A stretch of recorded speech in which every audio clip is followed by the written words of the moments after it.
Hi everyone, Gary Francione for the Abolitionist Approach. I have some thoughts I wanted to share with those of you who are going to be visiting with non-vegan family over the holiday. You know, these holidays involve a focus on food. They involve the ritual consumption of large amounts of food, and much of the food involves dead animals.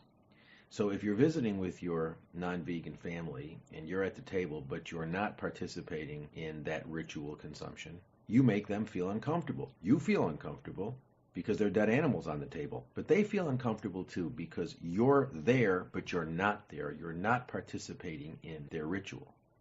And they translate that, however much you don't want it to be translated in this way, they translate it as a statement that your veganism is a judgment that they're bad people. So to the extent that they think you're judging them or you're saying that they're bad people, they're not going to be receptive to your thinking because they've already put up a block.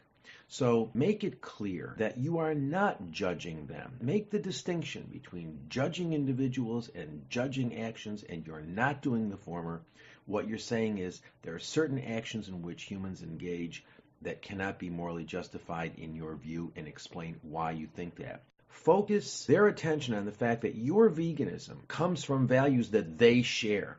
So, for example, if you get involved in a discussion about some animals in the news and, they're sharing with you their view that they think it's tragic that Harambe, the gorilla, was shot, or that Cecil, the lion, was shot, discuss with them. Focus on their sense of tragedy in those killings and explain to them how the only difference between them and you is that you generalize that tragedy to other animals other than those animals in the news, that basically there's no distinction between those animals and the animals who are on people's tables.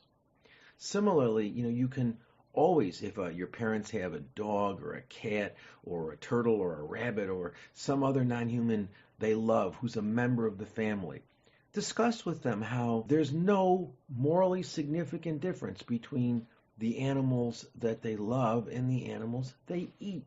There's no distinction whatsoever. There's no morally coherent distinction. So try to sort of focus on values that you share.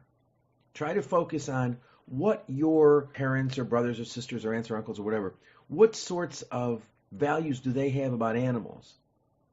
And explore those and try to get them to see that your veganism comes from those values. It's not strange, it's not foreign, it's coming from those values. Try that. I think it's a better way of communicating with people on these issues. For more on this, go to our website, howdoigovegan.com. For information about abolition as a general matter, go to abolitionistapproach.com. You can come to our Facebook page where I and my moderators will have discussions with you about abolitionist veganism, and you can follow me on Twitter and Instagram. Thank you very much.